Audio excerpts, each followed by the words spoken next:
I'm from Indiana, and I'm a Red Sox fan.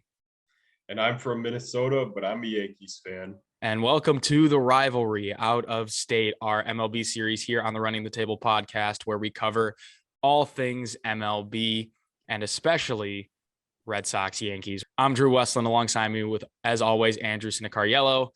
And despite me being a Red Sox fan, this episode is not about me. Andrew, your Yankees have disappointed offensively for the last half season, and the struggles continue into this season. So this is going to be your chance. This is going to be your episode. Let her rip. Anything you want to say about the Yankees offense. Let's do it. Let's get into it. Are you ready to run it? Yeah, let's run it. A very reluctant let's run it indeed. But the Yankees right now are sitting at 6-5. And a lot of the same issues that have been begrudging the 2021 Yankees, especially in the second half of the season, has come back in 2022. So what's going on with the Yankees offense? Where are we? How did we get here? What's going on? I guess to start off, I just got to say it's incompetence from the front office. There were a ton of red flags last year when you look at our offense. We had so many guys under the WRC plus 100 guys, including Gary Sanchez, Gio Urshela, Joey Gallo, Gleyber Torres, who's fallen off since his amazing 2019 season, and Aaron Hicks too. He was hurt, but I'll get to him later. But the problem We'll get is to a lot of these guys later, I have a feeling. Yeah, we'll get to a lot of them. But basically, we just had a lot of guys that were drastically underperforming. At 100's the average mark, got so many guys below that. And I mean, the fact that we're the Yankees and we have the ability to spend money to get the guys that can push us above that mark, and we just failed to do that, that's just super concerning and disappointing to me that we failed to do that. Talk about Joey Gallo specifically. He's a guy we traded for. Oh boy, you're jumping right into it. I am jumping right into it. You are wasting no time getting into Joey Gallo. I'll say before Gallo was a Yankee, he was always a player that had me skeptical. Because, I mean, yeah, he'll hit you some nice bombs. That's without a doubt. But he'll also get like 20 strikeouts in between those bombs. I think he was the first player ever to hit 100 home runs before 100 singles. And that's crazy to think about. And it really showed up when he came to the Yankees. He was a strikeout machine. In 2021, he had a 46% strikeout rate. I mean, you flip a coin. Is he going to strike out on heads or not on tails? That's literally anything else on tails. Not even just like not a hit. Right? It might be a ground out. Might be like legit fly. Anything else. Yeah.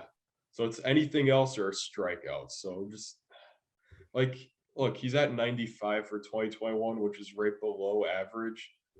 But that's just with the Yankees. I think he was a little bit above the 100 mark with the Rangers. Okay.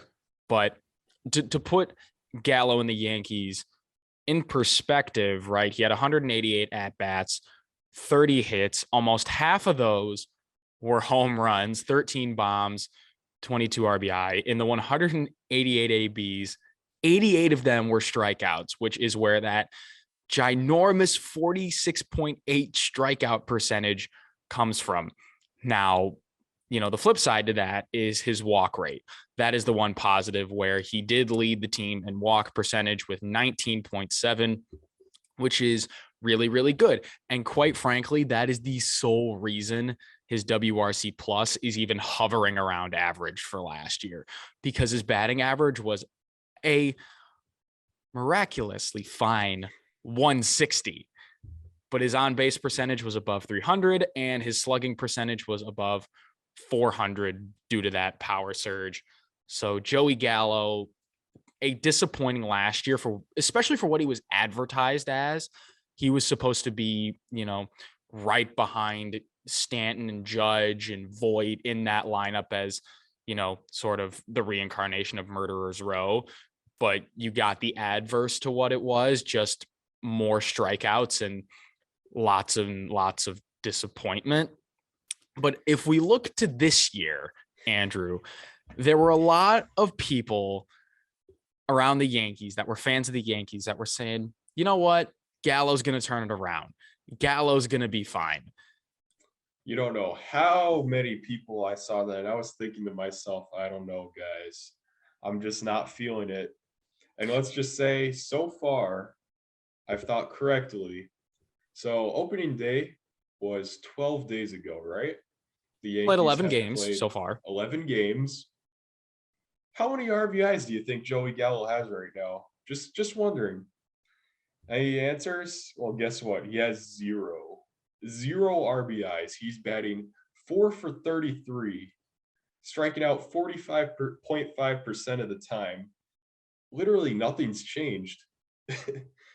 Like, entering today when I was doing the notes for this video and I'm like calculating the K percentage, I'm like, hey, Gallo's, not nearly as bad as last year. He's at about like 36, 37%, which granted is still bad, but like that's around where Donaldson and Stanton are right now. Nope. 0 for 4 with 4 strikeouts, a golden sombrero against the Tigers last night. Beautiful. Woohoo! Beautiful. Love it. All right. Well, of course, obviously, I love it. Look at my hat, but this isn't about me. Sure, but I think I've done enough complaining about Joey Gallo. Let's move on to someone else. One of our few bright spots that we got is Aaron Judge. Everyone loves Aaron Judge.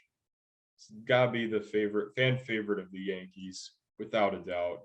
And he was our best player in 2021. He had a WRC plus of 148. But there was a lot of questions going into the offseason last year. This is his last year on contract with the Yankees, and we thought our top priority was to extend Aaron Judge. And the time just kept ticking. Come opening day, get the news, there's no deal. So Aaron Judge will be a free agent this offseason. If an extension does not get done. Which it won't, because Aaron Judge has said he doesn't want to have any discussions about during the season. Of course, the offseason could always roll around and, the Yankees could shell out a blank check to Aaron Judge, which they definitely should. And, hey, they're the New York Yankees. They can afford to do it. Why not pay your best player the bajillion dollars it takes to make him a Yankee for life? I don't quite get the logic. I agree with that. But if that was the case, then why didn't we just do that when he didn't agree with the contract that was proposed to him? Be like, okay, you know what? You are our guy. Let's give you what you want. This ain't my team. I don't know. For life. But no, they didn't do that. And I think that's where I need to transition to the incompetence of the front office. I mean, you already talked about that a little bit earlier, but I think I need to. If you want to revisit it. Yeah. So, first of all, rest in peace to George Steinbrenner, greatest Yankees owner out there. And he is probably rolling over in his grave. Oh, he would have deconstructed this such a long time ago. There's no way George Steinbrenner would have stood for this. And Cashman, man. How is Cashman a part of our dynasties? Like, what? Okay, but so anyways, enough of me just saying stories. Let me get down to it. I think what you're trying to say, right? When it comes to roster construction, you look at the Yankees, you look at last year's roster, right? You got Stanton, Judge, Gallo. You trade away Voit. Okay, fine. You re-sign Rizzo, and then you sign Donaldson, which the direction of the Yankees, when I saw those moves, it seemed like what they should have done, in my opinion. If I'm a Yankees fan, I want them to trend away from the high strikeout, high home run volatility on the offense, because that's what they had. You had enough of that as it is. Why go get more? I wish I had an answer for you. They doubled down. I really wish I had an answer for you, but this is what I was going to say about the front office. They said their top priority was to give Aaron Judge an extension, and that's why we didn't get any big name free agents. They didn't give an offer to Carlos Correa, to Freddie Freeman. Like, those are the guys you should be looking to get to help shift your offense. Freddie Freeman, without a doubt. Don't get me wrong. I am beyond happy with how Rizzo's playing so far. I can't deny that. He's had a great start to the season. Well, a lot more cost efficient too. It's a lot cheaper than what Freddie Freeman would have cost you. I'll say that. Yeah, that's what I'll say. But I mean, it says something when you don't even give him an offer. I don't know. It just doesn't sit right with me. Same thing with Correa. I was thinking shortstop would have been the top priority this offseason. We trade for Isaiah Kiner Falefa and just let the Twins scoop him up right after we trade him from them. Like, what are you guys doing? This isn't the Yankees. Like, I think of 2018 when we traded for Stanton, made that big splash. That's what they're known for. So why aren't we doing that again? Who's stopping us? And you're concerned about money? Then why'd we take on Josh Donaldson's contract? He's massively overpaid the way he's playing so far this season. I just don't get it. I don't know, man. I don't know. I wish I could tell you what was going on in the heads of the Yankee front office, Brian Cashman and all the others that make the decisions up there. But it almost seems like, you know, what you think they should do or the direction that they can go in, it seems like they do the opposite. And, you know, the one bright spot of the Yankees right now, the pitching, it almost seems like that isn't fully okay. A future episode on that in a little bit. Elaborate on that. We'll elaborate on that in a future episode. But right now we're on the Yankees offense. Yeah, I guess before I guess there's one more downside I got to talk about before I'll get to a few bright spots that we managed to scrap away after all of this. Man, whatever happened to Gleyber Torres? I remember in 2019, he hit 39 home runs. He was looking like he'd be the next young star in the league. You know, one of the baby bombers along with Aaron Judge, but I don't know. The next great Yankee shortstop, Gleyber Torres. And it just. And now you can't even play him at second base. Been there. Yeah. You can't find a way to keep him in the lineup. Last year he was a below average hitter. He was one of the few Yankees that was actually, you know, average in all the major stat. It was a lot of blah. He's slightly below league average in WRC plus. The strikeout rate wasn't above 25%, which is rare for a Yankee hitter, especially last year and this year. The walk rate at 10% was average. He hit 240, but for what they expected Gleyber Torres to be, he's just not that. And then you turn it over to this year and it's just gotten worse in the 10 games that he's played so far. I guess it's really just sad to see. Because, we were all Torres fans, but I don't know. Well, I wasn't. Speak for yourself. Hey, when I say we, I'm talking about us Yankees fans. Yeah. Okay. But anyways, I guess I should end this on a high note and talk about what to look forward to in the future. Yeah, well, Andrew, if you want to do that, let's also throw in the question of where does the Yankees offense go from here? How would you fix this? I want to see us make a splash again. And there's no better time to do it as we're standing right now at the deadline. So right now, we're lacking a quality catcher. You got guys like Sean Murphy, who's in the process of the tanking Athletics right now. You got Salvador Perez on the Royals. You got Carson Kelly on the Diamondbacks. You got options. Go get one catcher for me. That's all I ask. That's where I want to start. It's a good starting point, but I'm assuming that's not the only position that you want to fill. Right. I want us to get a quality shortstop for now. Whether Correa opts out of his contract this season, that's an uncertainty for now that we'll have to wait and see about. And like kind of understand the reasoning for why they didn't make an offer to him, but I still don't like it nonetheless.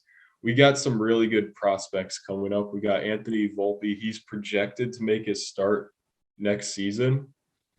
But let's focus on today. I want to win today. If Aaron Boone says we can win with what we have, which isn't true, by the way, why don't we try to prove that with a good shortstop? Oh, Boone. But whatever. We missed our golden opportunity to get a quality shortstop this offseason. There are so many good options on the table, and we just ignored it. But I guess the other top priority, find a way to keep Judge as a Yankee. You got to do it. Do it for all of us fans. We love Judge. We'd hate seeing him in another uniform. We have the Judge's chambers in our stadium. Make him a Yankee for life. I want to see his number hung up with all the greats in center field. I want to see that 99 there. It's what you got to do. Go grab a catcher and a shortstop at the deadline. Extend Judge. It sounds like a fine plan for the Yankees going forward. But the only question is, will it happen? We'll see. Yeah, I'm not too optimistic because we had a lot of wishes going into this offseason, and day by day we just realized that none of them were coming true. So, I mean, unless if they have a sudden change of heart in a few months, I really don't think it's going to get much better. I mean, I don't know. What am I trying to say? This might be a rough time for Yankees fans, so stay tuned, I guess. We better hope that Volpe is the best shortstop we've ever seen. We better hope that we forget who Derek Jeter is if we're really waiting for Volpe to come up. It's a bold claim. It's a very bold. That's your reasoning for not getting a good shortstop. That better be the reason why. I like Volpe. I think he's got a lot of talent coming up. Can he deliver? We'll find out. And I think that'll wrap it up for the What's Wrong with the Yankees Offense video. Andrew, you got to air your frustrations about, Gallo, Torres, the front office and Judge, this, that, and the other, etc. And hopefully, for your sake, brighter days are ahead for the Yankees. But we'll be sure to come out with lots more baseball content as the season unfolds, about the Red Sox and the Yankees and around the league. But until next time, we out.